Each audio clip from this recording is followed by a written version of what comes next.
Halo teman-teman, jumpa lagi dengan aku, Linda. Kita lanjut ke bagian 2 ya. Oke, mari kita mulai.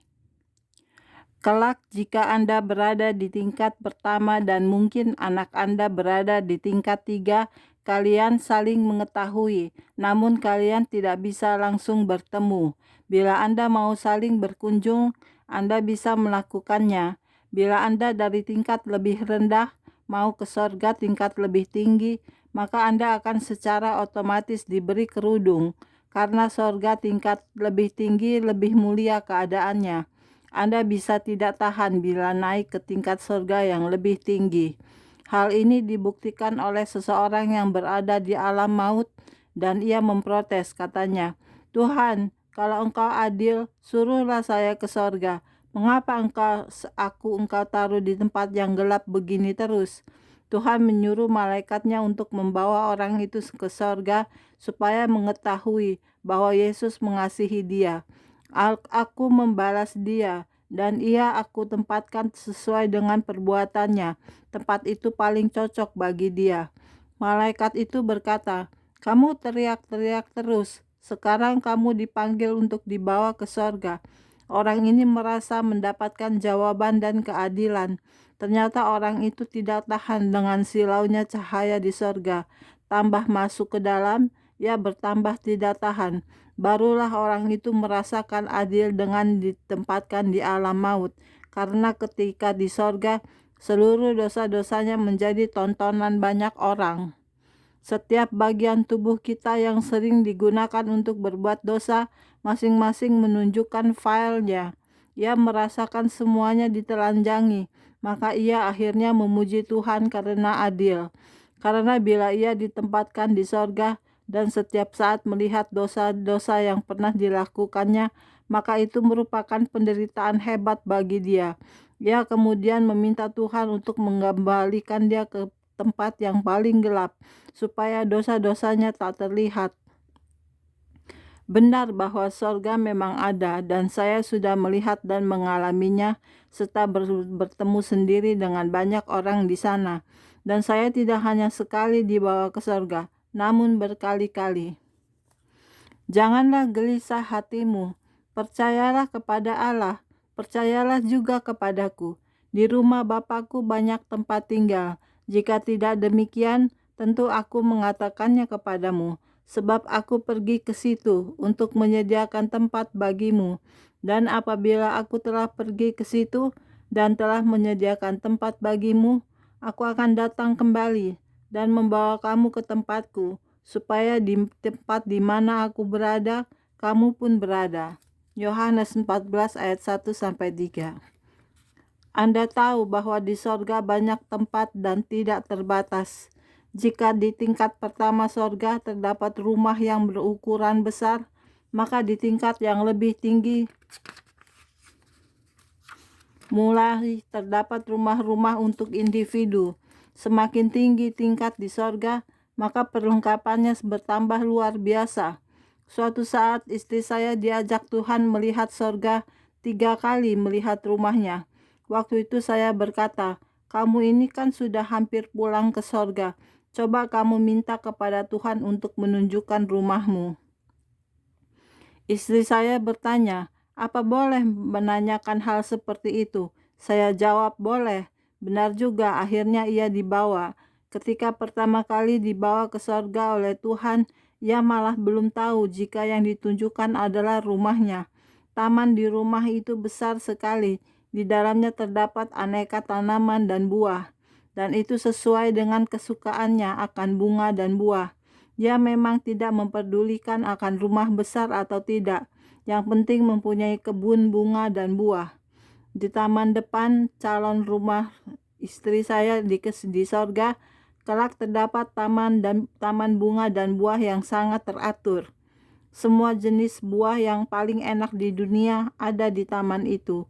Ini cocok dengan apa yang sudah dituliskan di dalam Alkitab. Tuhan juga menanyakan kepada istri saya, "Cocok tidak dengan apa yang sudah aku firmankan?" Dan bangsa-bangsa akan berjalan di dalam cahayanya. dan raja-raja di bumi membawa kekayaan mereka kepadanya, dan pintu-pintu gerbangnya tidak akan ditutup pada siang hari, sebab malam tidak akan ada lagi di sana, dan kekayaan dan hormat bangsa-bangsa akan dibawa kepadanya. Wahyu 21 ayat 24-26.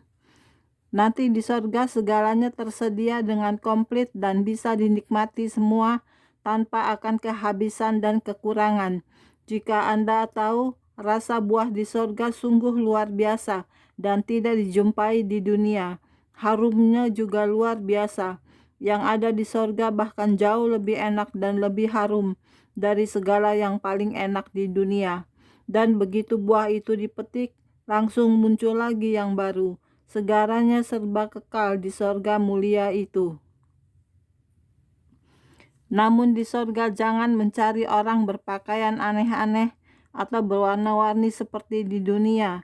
Yang ada semuanya mengenakan pakaian kemuliaan dari Allah. Kondisinya sama seperti ketika Adam dan Hawa baru diciptakan oleh Tuhan.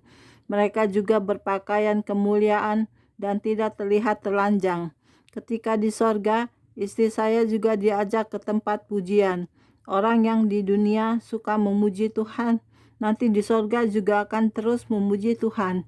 Kata istri saya, di sorga ada tempat yang sangat besar untuk memuji Tuhan, dan tempat itu terbagi-bagi untuk penghuni sorga sesuai tingkatan keberadaan mereka. Ketika ia melihat rumahnya, ia merasakan keanehan, karena melihat bunga-bunga di kebun calon rumahnya kelak belum pada mekar. Ternyata bunga-bunga itu baru mekar bila istri saya sudah pulang ke sorga. Bunga-bunga itu akan menyambutnya dengan sukacita, dan dia di sorga tidak akan kesepian, karena ingin bertemu dengan tetangga, bisa langsung berjumpa, ingin memuji langsung saja masuk tempat pujian. Sungguh enak, tidak perlu sulit-sulit berada di sorga. Maka dari itu, Tuhan Yesus berkata di sorga tersedia banyak tempat, namun yang boleh masuk ke sana hanyalah mereka yang sudah tercatat di dalam kitab kehidupan. Dan setiap orang yang tidak ditemukan namanya tertulis di dalam kitab kehidupan itu, ia dilemparkan ke dalam lautan api itu. Wahyu 20 ayat 15. Nah, sekarang jika Anda ditanya oleh orang lain, bagaimana dengan pengikut agama lain? Mereka di mana?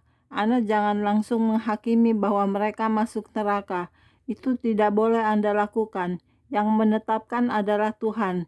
Kita hanya bisa berbicara perkara sorga, tetapi sorga adalah milik Yesus. Saya pernah ditanya oleh orang dari golongan lain, apakah yang masuk sorga hanya saya? Saya jawab tidak. Namun saya jelaskan bahwa kita harus masuk ke sorga milik Yesus. Lalu bagaimana dengan kami yang beragama lain? Tanya mereka. Saya jawab, itu akan sesuai dengan isi kitab suci mereka. Anda juga harus mengetahui bahwa kitab suci agama lain juga berasal dari nabi-nabi, sama seperti kitab Taurat. Akhirnya mereka bertanya, apakah mereka yang bukan Kristen bisa masuk sorga? Saya jawab bisa. Mereka terkejut mendengar hal ini. Ketika mereka bertanya bagaimana caranya, saya minta mereka untuk menggenapi isi kitab mereka. Mereka mengatakan sendiri mereka tidak akan bisa menggenapi isi kitab suci mereka. Berarti mereka tak akan bisa masuk ke sorga mereka. Demikian pula dengan orang Yahudi. Mereka adalah pengikut Musa dengan kitab Tauratnya. Dan bila disuruh menggenapi isi kitabnya, mereka juga mengatakan tidak bisa. Tuhan memang adil. Bangsa Yahudi pun sebagai bangsa pilihan juga diberi Taurat. Orang Cina diberi kitab Konghucu, Buddha kitab Tripitaka, dan Hindu Weda, sedang Islam Al-Quran. Orang Jawa pun diberi Jayabaya. Orang Jawa pun mengetahui bahwa jalan menuju ke surga bagaikan melewati titian rambut yang dibelah 7. Jalanilah itu. Kalau Anda bisa, tentu saja Anda selamat.